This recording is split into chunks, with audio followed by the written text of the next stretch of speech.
concur with the House in the adoption of their Amendments 1 and 3 to Senate Bill 1169, signed by President Harmon. President Harmon.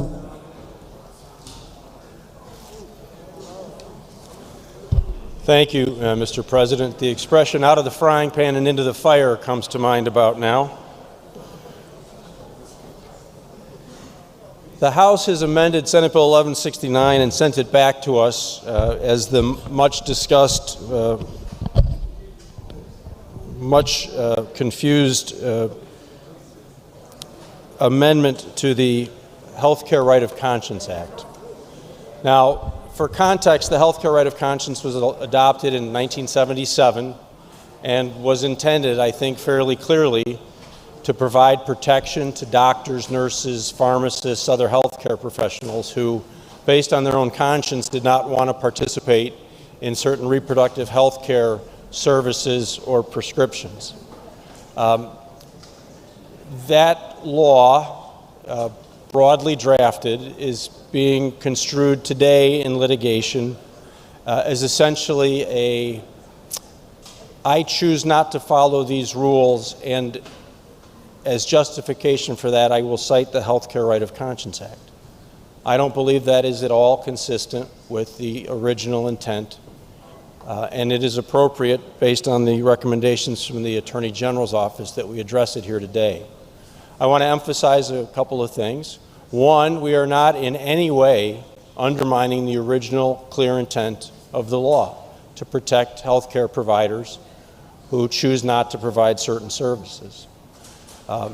Number two, the authors of the law never anticipated a global pandemic like COVID-19, and the law, as the amendment is proposed, is fairly narrow and says essentially this: in cases related to a public health response to COVID-19, the Act does not provide a defense to any consequences that might follow from someone exercising their rights. I also want to emphasize this important point. Existing protections held primarily in federal law that allow a person to decline to receive a vaccine based on a medical condition or a religious belief remain in effect and are not affected by this amendment. I know members want to talk. I'm happy to answer questions if you care to ask them, and I look forward to the discussion. Is there any discussion? Senator Resin, for what purpose you seek recognition? Thank you, Mr. President. Senator, President Harmon, can you tell me the difference between Amendment 2 and Amendment 3? What's the difference? President Harmon. Thank you, Madam President, or Mr. President. Thank you, Senator. Two primary differences: one, a delay in the effective date, and two, the removal of language relating to termination. Senator Resin. Thank you. So it's fair to say that Amendment 2 and Amendment 3 are similar, except for you took out the effective date for Amendment 3. Thank you for answering that. Would this bill allow employers to terminate any and all employees who are claiming a religious exemption to being vaccinated? President Harmon. Thank you, Mr. President. Senator, first of all, you grossly mischaracterized my answer to the prior question. It was changed to do two things: to delay the effective date and to eliminate the language on termination. Could you please repeat the question? Senator Resin. Thank you. I'd be happy to repeat the question, but the difference between Amendment 2 and Amendment 3 is you took out the start date, and you took out the, what was the second thing they took out? They took out, you can't be terminated and show the school. An example. Right, yeah, but the terminating language is the same. So the terminating language is still included in Amendment 3. You just took out the example in Amendment 3, correct? President Harmon.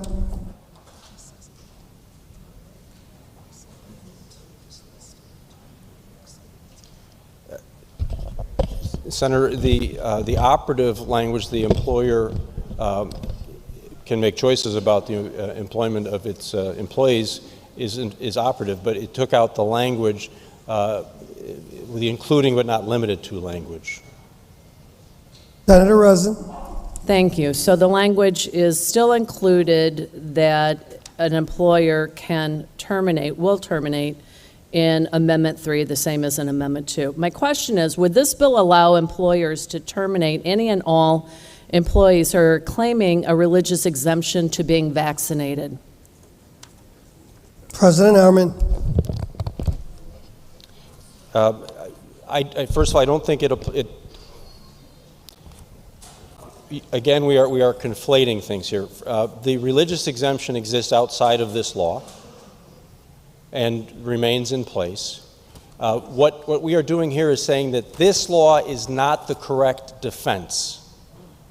You have other defenses, but you can't cite the healthcare right of conscience as your defense to ignoring public health directives related to COVID-19. Senator Rosen. Thank you for adding that. I meant to say, would this bill allow employers to terminate any and all employees who are claiming a religious exemption from being vaccinated from COVID-19? So thank you for clarifying that. Would this allow cities and municipalities to terminate police and firefighters who refuse a vaccination? President Harmon.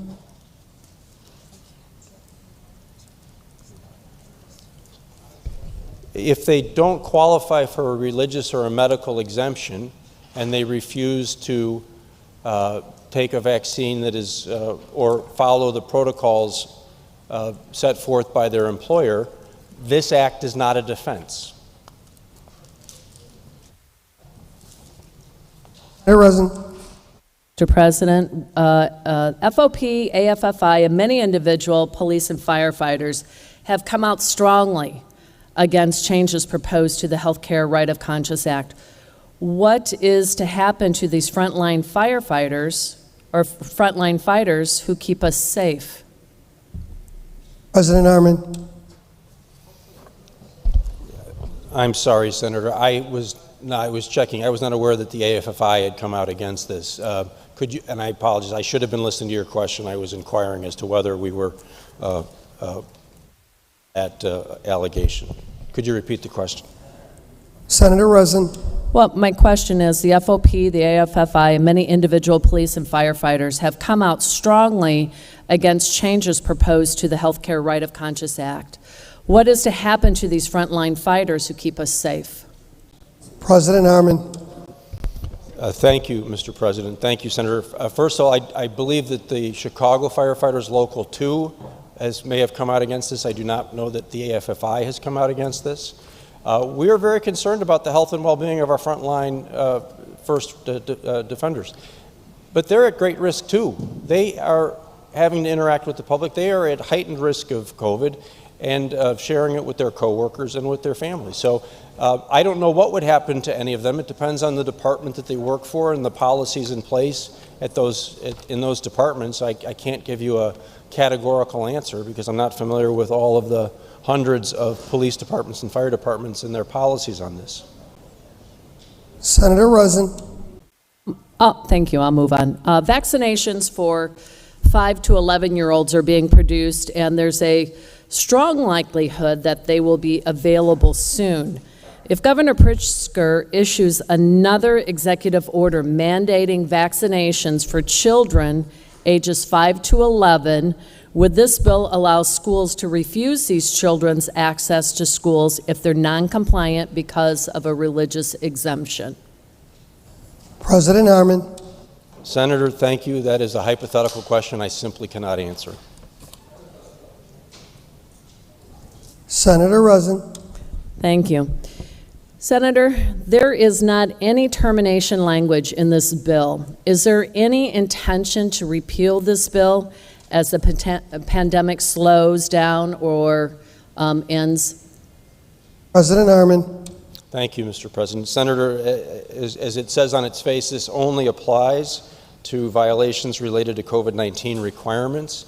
I believe that the COVID-19 requirements would sunset with COVID-19. May it happen tomorrow. But this is not designed to be permanent. It is designed to be responsive to a very real and immediate public health crisis. Senator Rosen. Thank you. So the way that the bill is written, though, correct me if I'm wrong, if there's 5 cases a year or 10 or 20 or 1,000 of COVID-19 cases in years to come, the way this bill is written is that employers will still have the ability to terminate or discipline their employees who choose not to be vaccinated in future years. I mean, currently that's what that bill is allowing. President Harmon.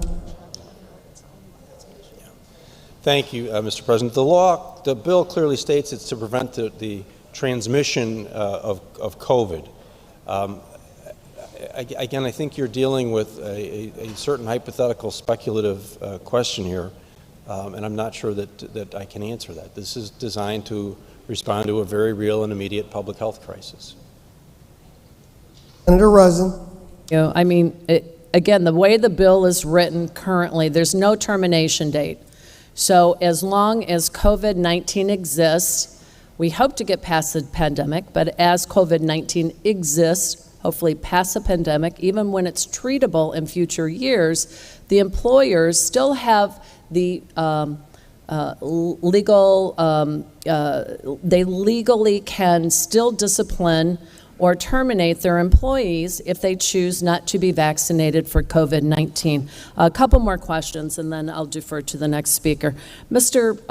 President, the effective date in this act is June 1st, 2022, which obviously has no effect on what occurs now. People will still be able to claim a religious exemption for 7 months. Can we have a commitment from you that a follow-up bill won't be brought to this body in the next legislative session when a 2/3 vote isn't required for an immediate effective date? President Harmon. Thank you, Mr. President. Senator, people will be able to claim a religious exemption well after the effective date of this law. Again, you are conflating two things. The religious exemption exists in federal law and is unaffected by this. The Illinois Healthcare Right of Conscience Act, because of the way it was drafted, is essentially a I don't want to follow this rule and you can't make me law. That is not conducive to responding to a public health crisis. Senator Rosen. Thank you, President Harmon. You know, obviously you're aware that many people have slipped in opposition to this bill.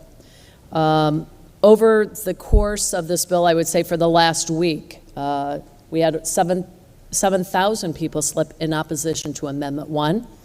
We had over 54,000 people slip in opposition to Amendment 2, which is very similar to Amendment 3 that we're discussing here today. And in the past 24 hours, we've had over 22,000 people slip in opposition to Amendment 3.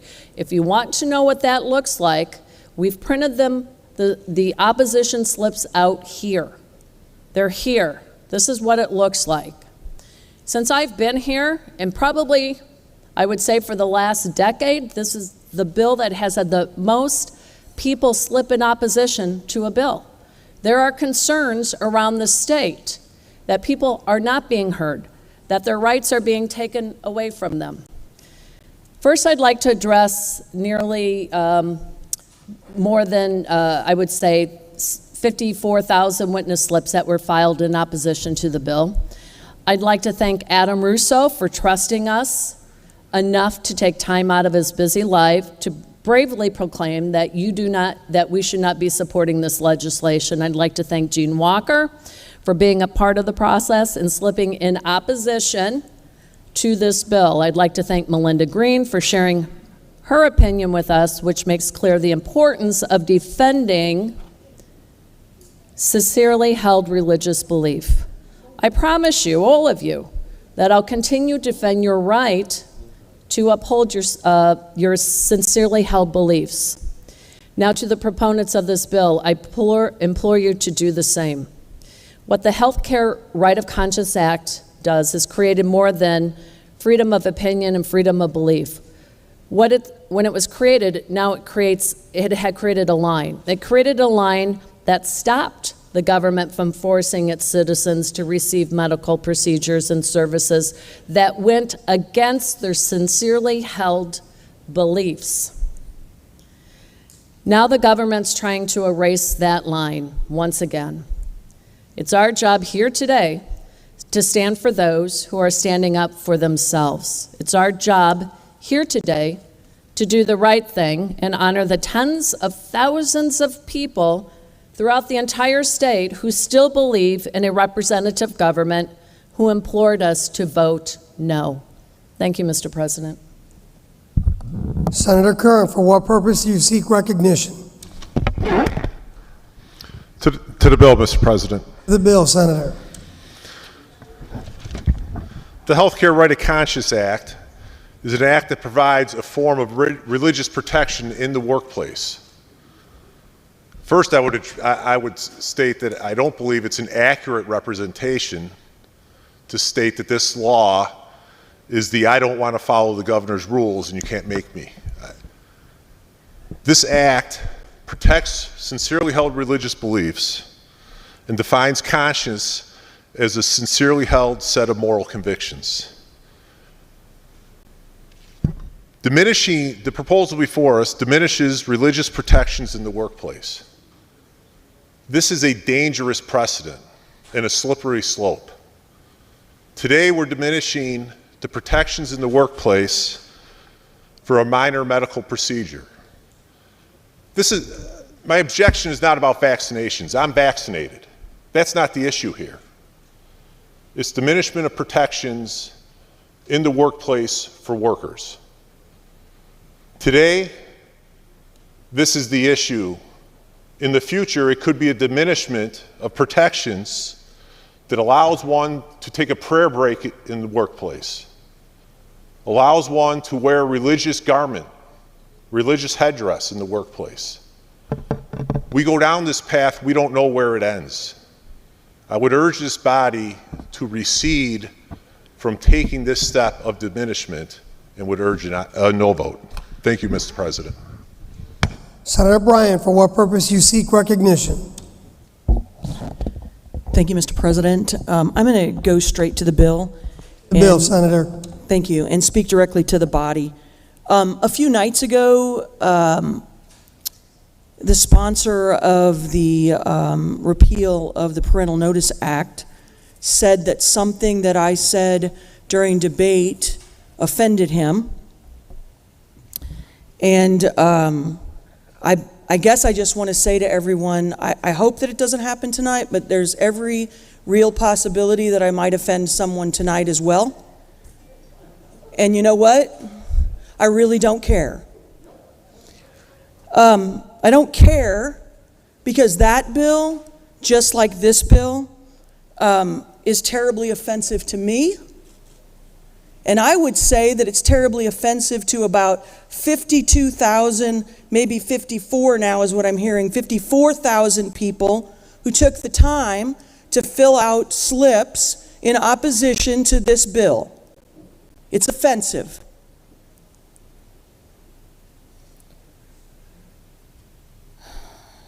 I'm sure you already know this, but in the United States,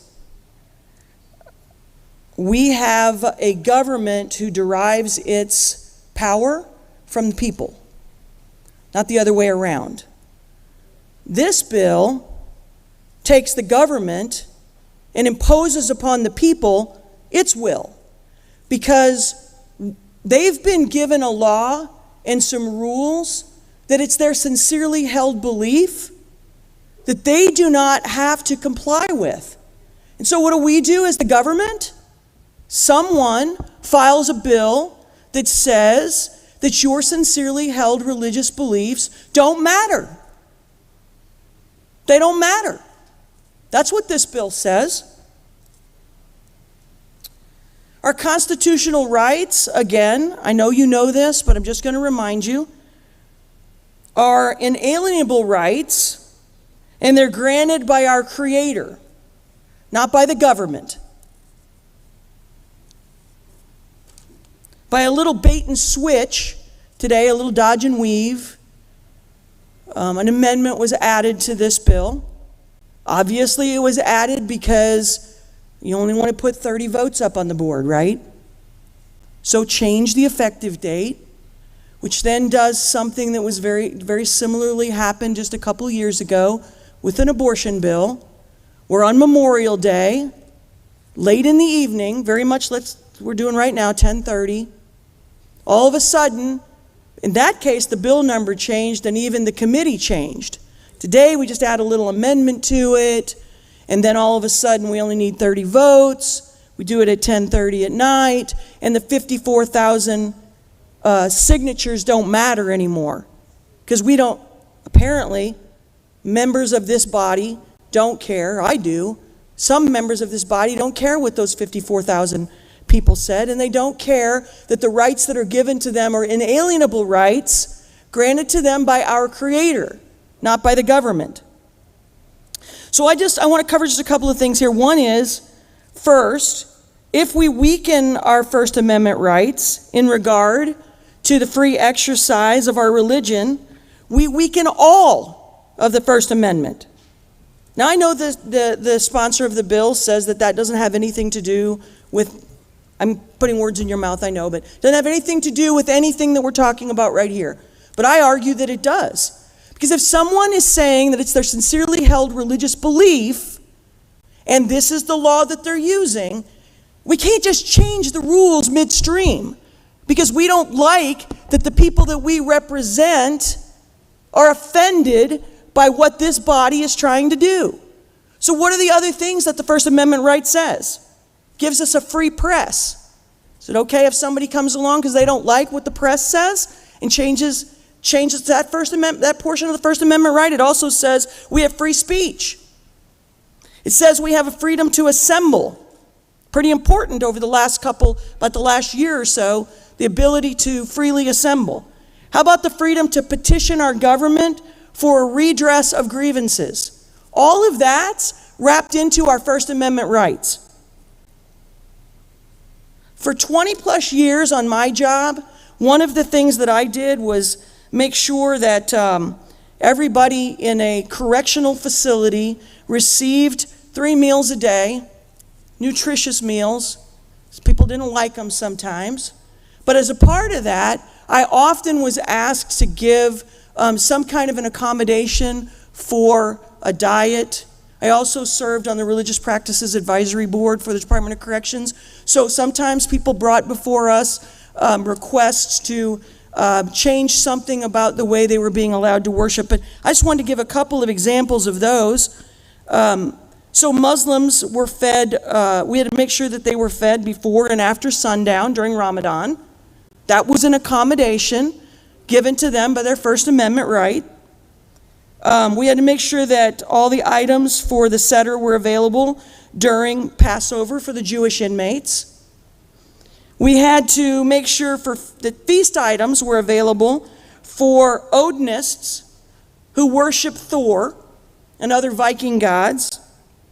We had to make sure that the pagans were able to worship Mother Earth. Now, there were a lot of requests that I believed were not sincere. So, in fact, sometimes we thought that some of those incarcerated individuals were using that in order to kind of show a gang affiliation of some sort. But the courts repeatedly ruled that we could not challenge that offender's sincerely held religious beliefs. Often, institutional management would try to challenge an offender's sincerely held religious belief by requiring them to identify the tenets of their faith or pillars of their faith. The court said, no, state of Illinois, you can't do that. Sometimes the institutional management tried to require a religious leader, an offender, to provide a religious leader's letter saying that they were in good standing as a part of their faith. You know what the court said? No, state of Illinois, you can't do that.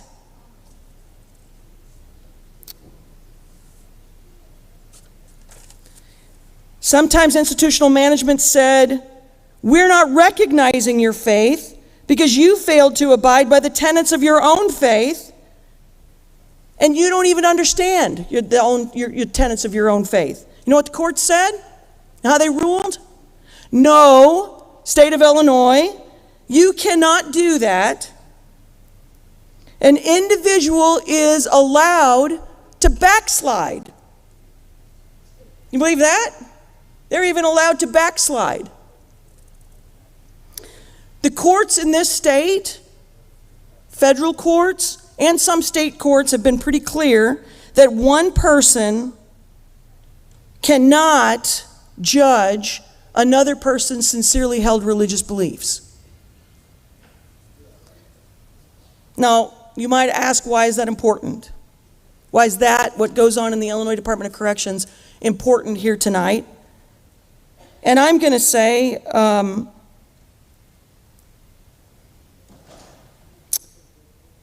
because we're here tonight telling the people of Illinois that their sincerely held religious beliefs, the free population of Illinois, that their sincerely held religious beliefs are not valid. Now, the sponsor mentioned that in federal court, they're going to have some rights with this. This is going to end up in federal court. Governor Pritzker, the hospitals of Illinois, some of the employers, you're all going to end up in federal court. And I believe you're going to lose, because that was my experience for 20 years in the Department of Corrections.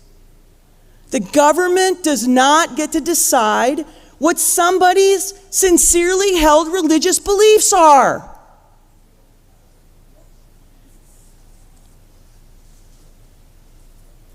So really, this bill's an attempt to get the governor pushing through our state agencies, most of the hospitals in the state of Illinois, and a whole lot of employers out of some very expensive litigation that's coming.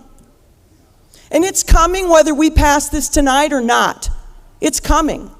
But for all of us who are going to vote, do you want to be the one that puts a yes vote on telling the people of Illinois that you don't care about what their sincerely held religious beliefs are? I don't. I don't want to put my vote on that. I don't want to go back to the people in my district and say, listen, I don't care how much their religious beliefs differ from mine. I don't care how weird they might sound to me. I mean, I can remember one time a Rastafarian who said that nobody else could touch his hair. So he got to have a garbage bag to keep all of his hair in, so only he could burn it. That's pretty weird, if you ask me, not something that I believe in, but you know what? It's his right to have that belief. So this is late at night again. My voice is starting to fail a little bit. Some of you might be happy about that. 10:30.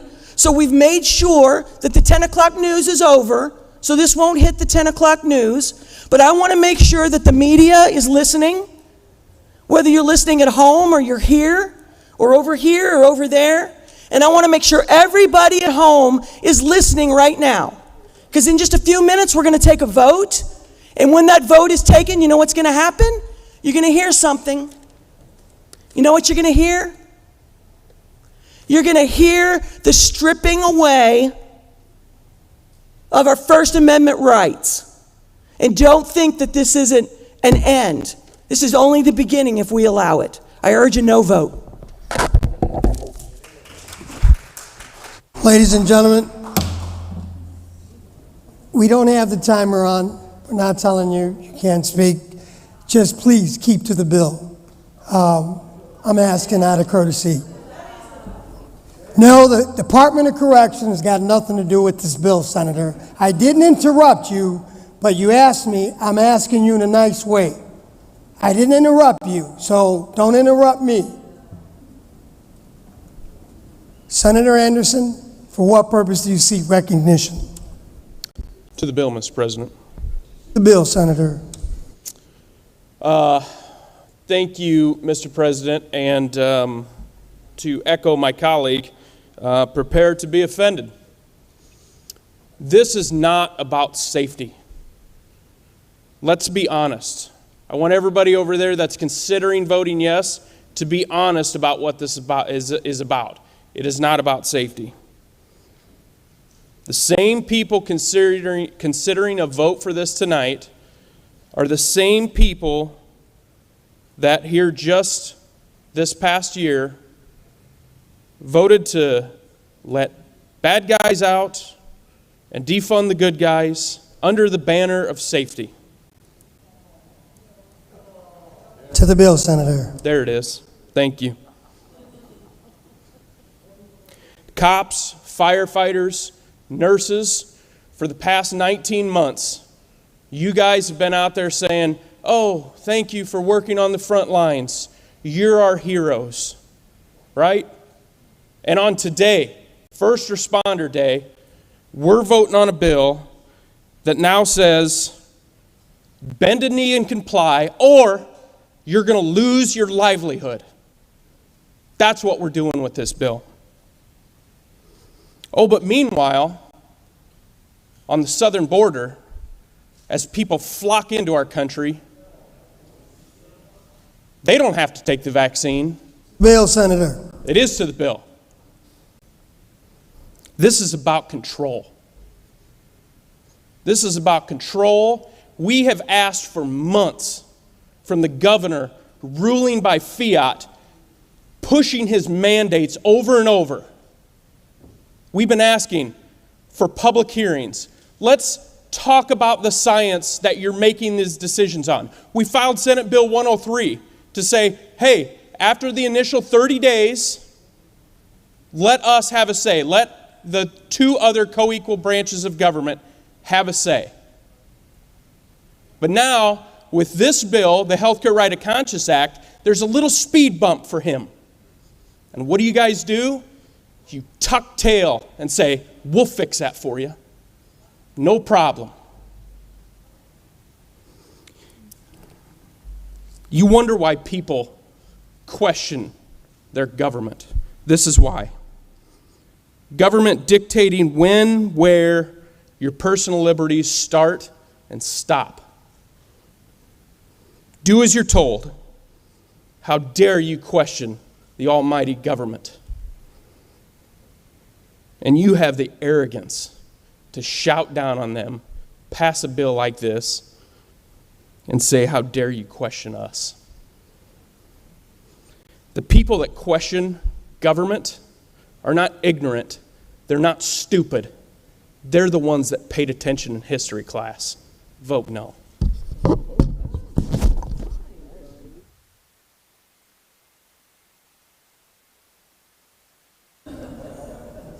Senator Sally Turner, for what purpose do you seek recognition? Thank you, Mr. President. To the bill, please. To the bill, Senator. Thank you. I'm here on behalf of the 44th District. I'm here on behalf of Vicki Lawrence, Rick Foley, Michael Litterly, and many other people that contacted my office. Our phones rang off the hook for days. We met with ministers and priests and pastors and parishioners, firefighters, policemen, servicemen and women, and the hardworking people of the 4th District. The Healthcare Right of Conscience Act allows individuals to refuse to take part in healthcare services that are contrary to their religious beliefs, morals, or otherwise are contrary to their conscience. It provides important protections for Illinoisans, and it has for decades. And members of both parties have supported the contents and the idea of this law for years. Passing these changes to this law will empower the executive branch more to minimize legislative input, which we're all a part of, and we have a role in. And it'll reduce the freedoms of the people of the state of Illinois. I thank you, Mr. President. Senator Bailey, for what purpose you seek recognition? Thank you, Mr. President. To the bill, please. The bill, Senator. Thank you very much. Well, I thought Tuesday we had done enough destruction to this state and its families, but here we are, looking at another attempt to take away freedoms and use government force against hardworking Illinoisans. It's clear the Illinois Democrat Party has completely abandoned the working people and families of this state to appease the woke and radical parts of their party. Shame on you for not standing up for freedom and the working people. The role of government is to educate, not mandate. A few months ago, you called healthcare workers heroes, and now you want to ensure that they can be fired if they don't submit to tyrannical rule. Meanwhile, those of us who hold dear to our liberty have been subjected to scorn and contempt. Take, for example, the governor's own deputy chief of staff, who was quoted in a Washington Examiner article dated October 13. The administration supports efforts to clarify the law so it cannot be misinterpreted by fringe elements. Fringe elements. Think about that. So according to one of the governor's top-level staffers, if we hold to Illinois' current Health Care Right of Conscience Act as it is written, we're part of a fringe element. On Wednesday of this week, Governor Pritzker was quoted as saying that some of the concerns about this act were Facebook fakery. He claimed the Health Right of Conscience Act was being misinterpreted and used in court cases to try to allow people who just don't want to get vaccinated, the anti-vaxxers, the anti-maskers, to avoid the rules. These tactics seem right out of Saul Alinsky's Rules for Radicals. Rule number 5, ridicule is man's most potent weapon. Rule number 12, pick the target, freeze it, personalize it, and polarize it. Seems crazy when we're talking about a law that was passed with bipartisan support, but sadly, here we are. The public has also been told the Health Care Right of Conscience Act was never intended to allow people to avoid public health guidance during a global pandemic by the administration. We do clarify legislative intent from time to time, but there have been times in the past when the intent of legislation was discounted by the courts. So intent is not worth as much as what is written in the law. The words and their meaning are what count. There are tens of thousands of Illinois citizens who are exercising their personal God-given liberty. They cite Illinois' Health Care Right of Conscience Act to defend themselves from government and private sector mandated vaccines that they don't want based on their sincerely held religious beliefs or need, given their current medical status. The bottom line is this. The First Amendment to the Constitution notes that the government shall make no law prohibiting the free exercise of our personal religious faith. Undermining Illinois Health Care Right of Conscience Act, which is before us today, undermines, if not guts, that indisputable right. If we don't have the right to our own conscience, if government can dictate how and when our conscience matters, we have no liberty. What's next? Is there a limit to what the government can impose? Where do we draw the line? If the line is crossed here today, when will it be reestablished, if ever? I think we all know the answer to that, and it's sad that many of you are refusing to stand up for liberty. Before you or the media paint my attempts to stand up for the people as something different, I want to let you know that my office has helped hundreds of people who wanted the vaccine receive the vaccine. We're still helping those who want and need masks. But what is our government doing? Well, it's forcing people to do things against their will. A decision that should be made between a person and their doctor is now being met with continued threats and force by big government. When will it stop? Where will you draw the line? My personal belief is that an idea doesn't require government force. that if given all the information, that people will make the best decisions for themselves and their families. But it appears that we have people in this body and a governor who think that they know better than the people of Illinois. I will always support ensuring vaccines and information are readily available for those who seek it and need it. But I will never support forcing and threatening individuals and families through the force of government. These never-ending mandates and radical attacks by our government on individual freedom must stop. Friends, I'm not going to stand for it. Please vote no. Thank you. Senator Rose, for what purpose you seek recognition? Thank you, Mr. President. To the bill, if I may. To the bill, Senator.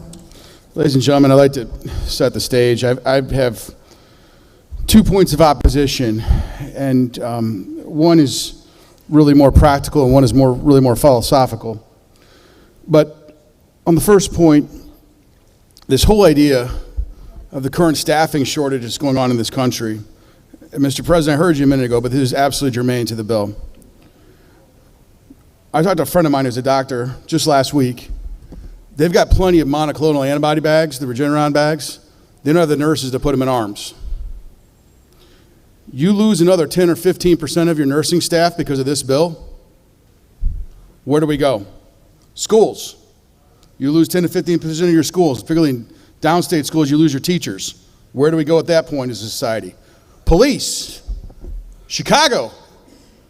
How many cops are you willing to lose up there? How much more crime do you want? Say the same thing about New York City. Fire. And this is not hypothetical or theoretical. I talked to the head of an ambulance department in my area today. Says this thing passes by this time next week, the whole ambulance service shuts down. You know why? Not because they don't worry about COVID or don't believe it's real. They've all had it. They've already had it. Every one of them's had it. They're not going to get vaccinated, so they're going to go on. And let me just say that last part. They've already had it. So if you lose 10 to 15, and look, first of all, look, over half the Illinoisans have already got the vaccine, and that's their choice. In fact, I'm one of them. You know what? That was my choice. I said, hey, I'm close to 50 to 40, slightly overweight.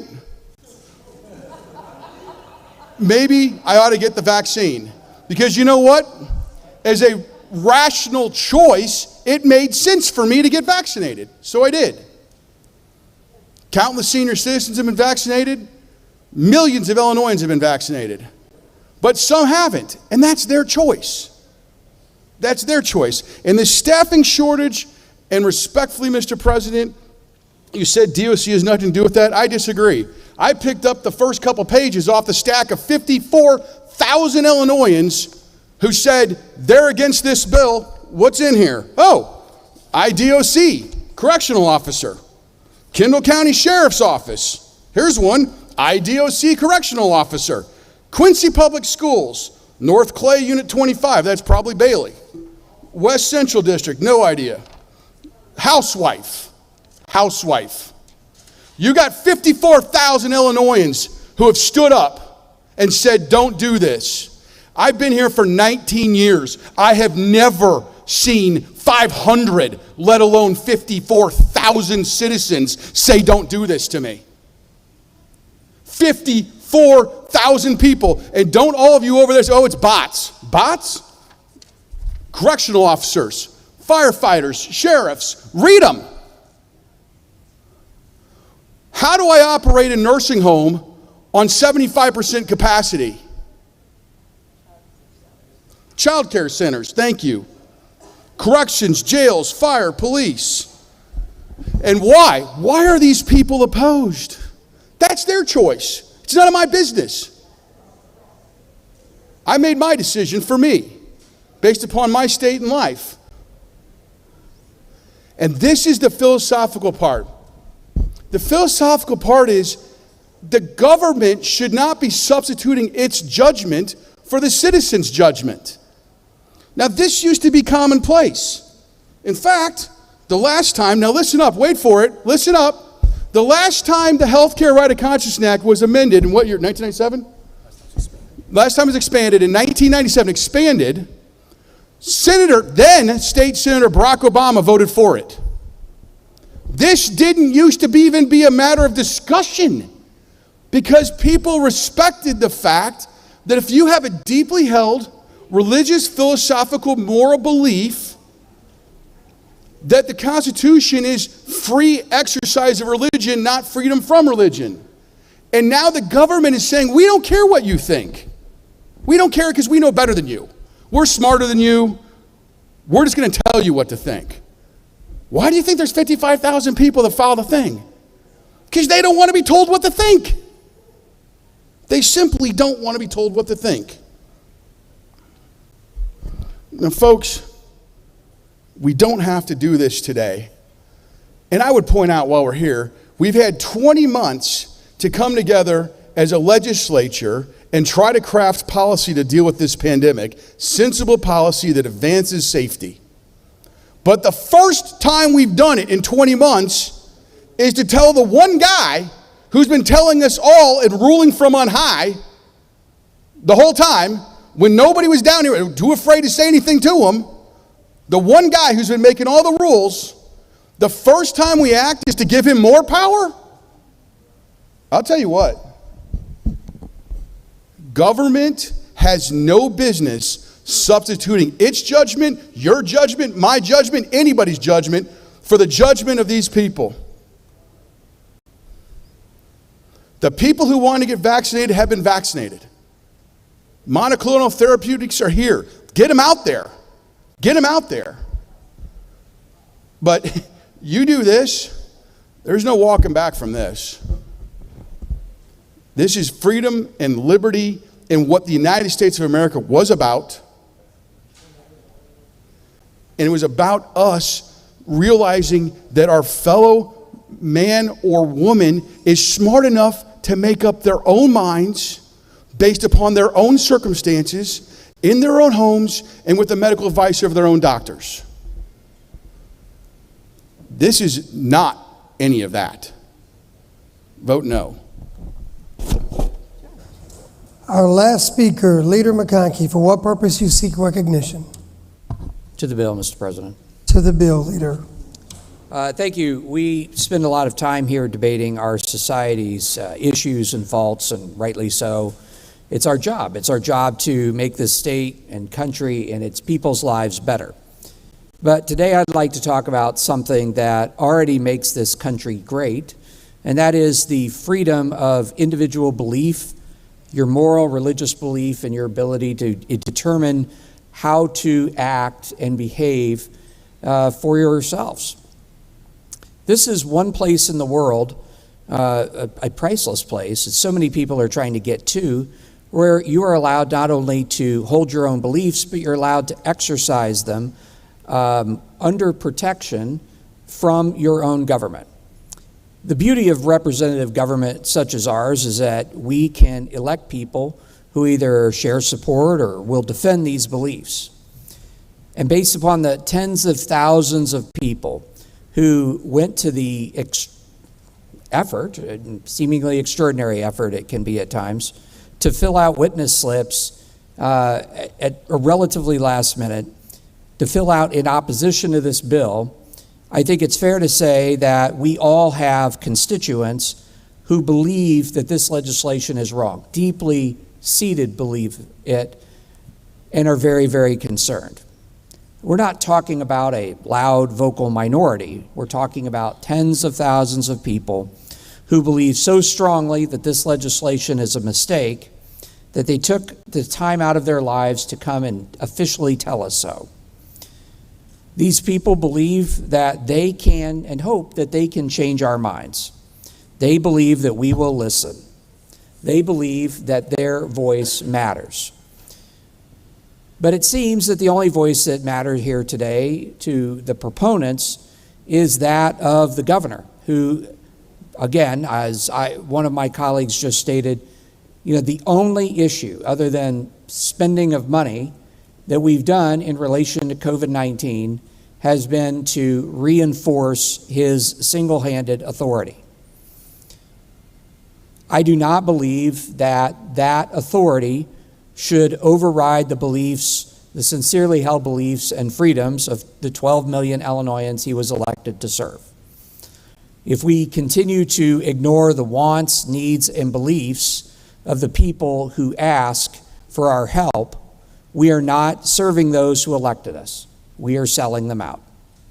So to all the people out there who still believe that they have a voice, we need to keep that faith.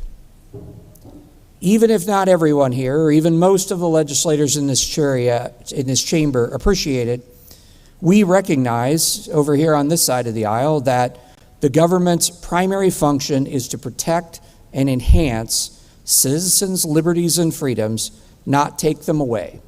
And we will continue to vote to protect those rights. Thank you, Mr. President.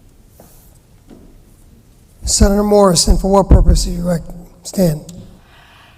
Mr. President, I rise to ask a question of the sponsor for the Sponsor indicates he will yield. of legislative intent.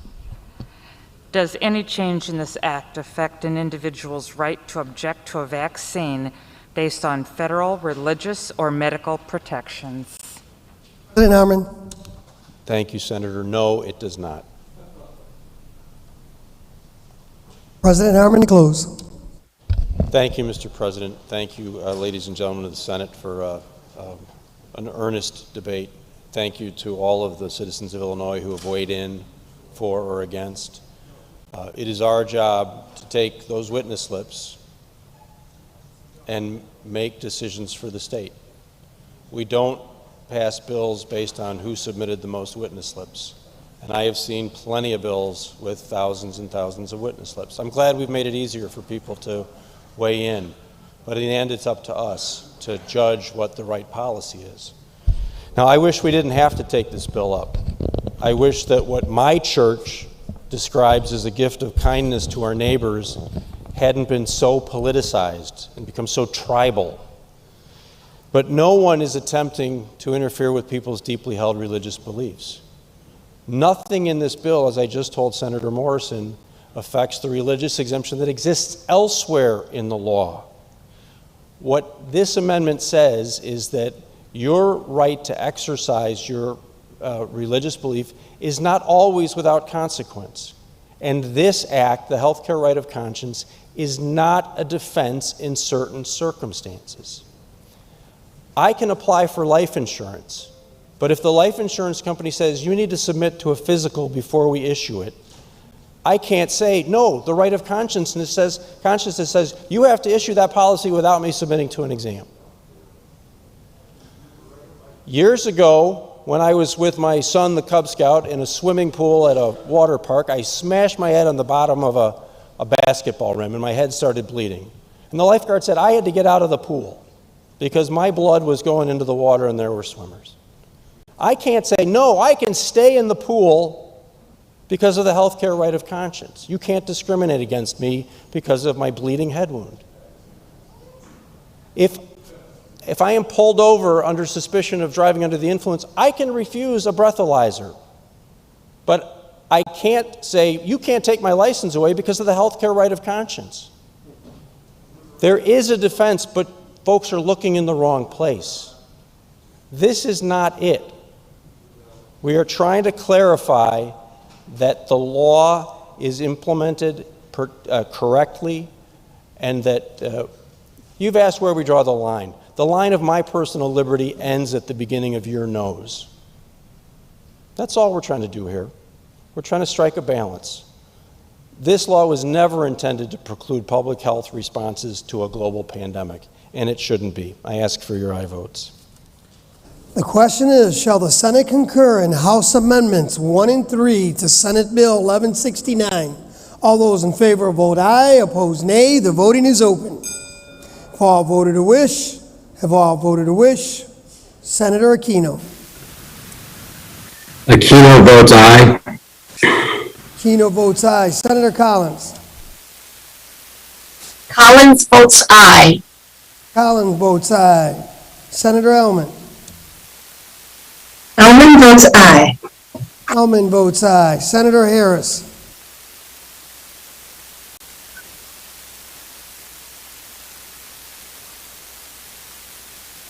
Senator Stewart. Stewart votes no. Stewart votes no. Senator Van Pelt.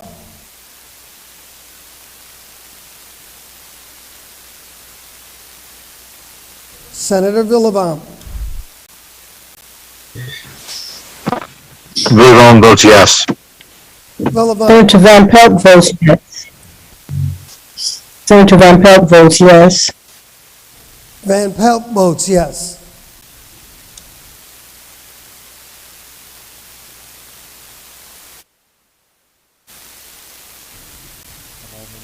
Have all voted a wish? Take the record. On that question, there are 31 voting aye, 24 voting nay, 0 voting present, 4 not voting. Having received the required constitutional majority, the Senate does concur in House Amendments 1 and 3 to Senate Bill 1169, and the bill is declared passed. Senator Anderson, for what purpose you seek recognition? Verification of the roll call, Mr. President. Senator Anderson has requested a verification.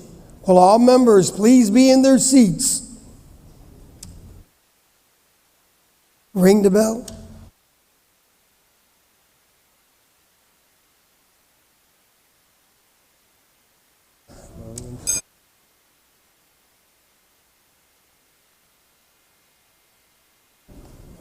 The secretary will read the affirmative votes. Those members voting in the affirmative: Aquino, Belt, Bennett, Bush, Castro, Collins, Connor, Cunningham, Ellman, Feigenholtz, Fine, Gillespie, Holmes, Hunter, Johnson, Jones, Kaler, Landeck, Lightford, Morrison, Murphy, Passione-Zayas, Peters, Simmons, Sims, Stottleman, Van Pelt, Villanueva, Villalobos, President Harmon. Does Senator Anderson question the presence of any member voting in the affirmative? No, Mr. President, I withdraw my request. Thank you. On a verified roll call, there are 31 ayes, 24 nays, and 0 voting present.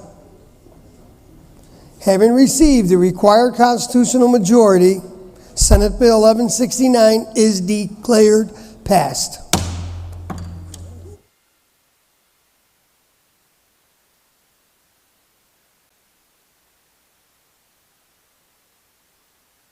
Leader McConkey, for what purpose do you seek recognition? Point of personal privilege, Mr. President. Please proceed, Leader. Thank you very much. On a